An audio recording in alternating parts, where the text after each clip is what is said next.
rígida observância desses regulamentos fazia um caso de consciência. Nós temos uma passagem evangélica interessante a respeito disso. Foi quando Jesus observou que os sacerdotes passavam horas inteiras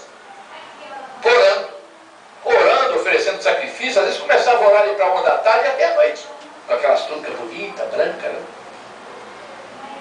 E Jesus certa vez advertiu sobre isso, disse: vós sois como, não estou inventando nada, está no Evangelho, vós sois como túmulos caiados, brancos por fora e podres por dentro.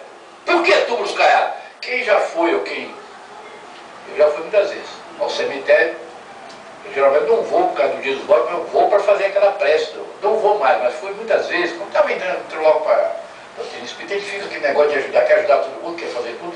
Então eu fui com ele aqui, às vezes eu fazia 5, 6 preces, né? Para morte, aquele negócio todo. Então no dia dos mortos tem lá aqueles companheiros, coitado, pobre, com a latinha de cal, cobra R$5 para pintar. Então pinta a sepultura, fica branquinha.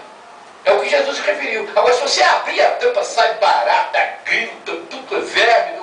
Então foi o que Jesus, vós sois como túmulos caiados, brancos por fora e podres por dentro. Por quê? Porque o sacerdote orava o dia todo, fazia prece, fazia sacrifício, oferenda, mas roubava as viúvas, roubava os órfãos, porque eles é que legislavam com a lei de Moisés. Mandava matar as pessoas na cruz, como mandou Jesus. Ele não foi o único a morrer na cruz. Os evangélicos, os católicos, endeusaram a cruz. A cruz era um sistema de mortos romanos, quer dizer, antes de Jesus morreram milhares de pessoas na cruz. Jesus não foi o único a morrer na cruz. Era um modo de execução dos romanos. Dos romanos. Jesus morreu pelo comando dos judeus, mas o tipo de morte foi romana. Então a cruz não tem valor nenhum, não vejo valor nenhum da cruz. O valor está na moral de Jesus. As pessoas confundem tudo, que a cruz me salvou, a cruz isso, então serve para a cruz, como se aquilo ali pudesse, são coisas externas. Ele não tem nada com isso. Outro dia passou uma pessoa na frente da minha casa, então 3 companheiros na frente com a cruz, qual é o tamanho daquele poste? Tudo bem, cada um com o seu. Mas eu ouvi também no Padre Alberto, que eu ouço todo mundo, quero saber a opinião de todo mundo. Daí da Pecílica da Serra, parece que é o canal 21.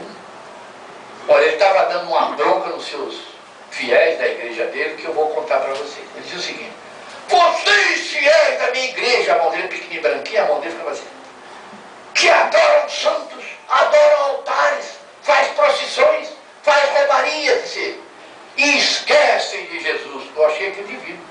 Ele estava dando uma bronca para os fiéis dele. Não quer saber nada de Jesus, quer saber da cruz, quer saber do altar, quer saber da romaria, quer saber da brincadeira do santo. E ele está com a razão. Todas essas práticas externas não têm valor nenhum. O valor é Jesus. Quem ouve o programa Pergunta de Paz já pegou uma frase minha. Qual é a frase? Jesus sempre. Coloco sempre lá, não. Falo sempre no programa. Jesus sempre. Termina o programa assim. O programa termina. Jesus sempre. Antes de entrar a música do Renato Russo, né? Mesmo que eu tivesse o poder dos anjos, dos homens, não tivesse caridade, eu nada seria. Antes disso, eu falo uma frase que ficou na mente das pessoas que estão ouvindo o programa. 6 a 7 da manhã. Jesus sempre. Então o padre talvez tenha sido até chamado a atenção pela culpa da igreja, porque ele condenou a adoração aos santos, aos altares e tudo, em detrimento da adoração íntima, interna, não é externa não, que nós precisamos ter com Jesus. Eu achei isso interessante, porque Jesus é o sol das nossas almas. É o corretor de posições das nossas vidas. É o maior dispensador de bem eterno do mundo. É uma busca cuja agulha aponta para Deus. Sem Jesus não somos nada. E por isso ele afirmou: vinde a mim todos aqueles que estão cansados e oprimidos, e eu vos aliviarei. Esse cansado e oprimido também mal interpretado. Não é uma pessoa que foi trabalhar como servente de pedreiro, ou foi bater uma laje, ficou cansado, não. Isso é até muito bom para nós. Jesus fala daqueles que estão cansados da maldade, da crueldade, né, da falsidade, dessas coisas ruins que as pessoas praticam. E aí a pessoa se arrepende, chega ao remorso. É desse que Jesus fala. Cansados e oprimidos do mal. E eu vos aliviarei, eu serei assim o lenitivo para vocês. Eu darei uma diretriz para você. Quando se fala do apóstolo Paulo, todo mundo, poxa, mas ele subiu muito numa única encarnação, conseguiu o máximo. Mas poucas pessoas se lembram de quando ele se converteu no caminho de Damasco. Jesus diz textualmente para ele que ainda era Saulo: Saulo, Saulo, por que me persegues? Até aí, Jesus.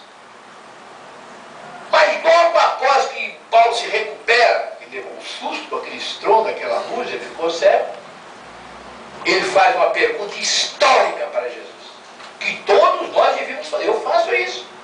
No meu culto lá de manhã e à noite eu faço essa pergunta que o Paulo fez. Ele se volta para onde vinha a voz, já cego, mas ele levanta a fronte e pergunta a Jesus, está lá no Atos dos Apóstolos. Senhor, que queres que eu faça? Pergunta o Paulo. Senhor, que queres que eu faça? O Paulo pede a Jesus uma diretriz. Ele pede a Jesus conselhos, informações, para que ele pudesse sair daquela situação, constrangido ali diante do maior dispensador de bens eternos. Então, quando eu faço meu culto pela manhã e à noite, eu pergunto em silêncio: Senhor, o que queres que eu faça? Me dê as diretrizes. É claro que isso não vem assim, Jesus não me responde assim abertamente. Mas a cada dia que passa eu me sinto mais vigoroso, mesmo aos 75, para trabalhar. Vou a Caxias, vou para Paulo do Iguaçu. Estamos com 29, e vamos para 31 agora, talvez. Sai no dia 12, depois sai o 31. A base de 25 a 30 palestras por mês. Gravo 8 horas, terça e quarta, e ainda participo de mais 3 programas na rádio. Da minha idade, isso não é brincadeira não. Todo mundo que está lá grava 1 hora no máximo, meia hora, 1 hora. Eu gravo 8 horas. 4 horas na terça, direto, de 7 às 11, 4 horas, dá mais de 7 às 11, porque tem os intervalos, na quarta. Ainda participo do Analisando os Fatos, participo do Respondendo aos Ouvintes. Então é muito interessante que a resposta de Jesus, pelo menos para mim, não vem de forma direta, porque eu não sou médico, nunca apresentei nenhum tipo de mediunidade. Espírito nenhum nunca falou comigo assim diretamente. Mas as intuições e as sugestões que eu recebo à noite, durante meu sono, no outro dia eu acordo aceso, vou para o computador. Então existem muitas formas de Deus, de Jesus, dos irmãos espirituais falar conosco.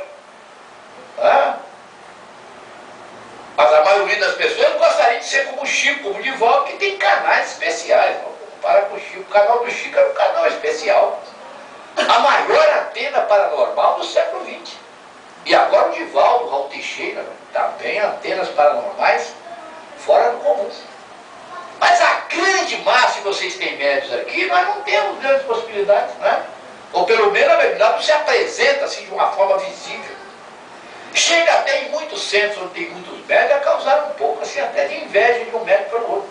E fulano recebe espírito, não recebe. Contenta com o que você tem. Eu nunca recebi espírito nenhum e nunca me senti insatisfeito. Eu estou partindo para outra área, estou muito satisfeito com o que eu estou fazendo. Então cada um, até quem coloca água na mesa, quem limpa a cozinha, quem ajuda com as compras para dar tudo isso é mediunidade. Tudo isso é trabalho, qualquer coisa na casa espírita é trabalho. Não temos que nos preocupar, né, se o espírito está se comunicando ou não. Certa vez estava autografando o meu Nelinho, e era uma fila muito grande para pegar o autógrafo.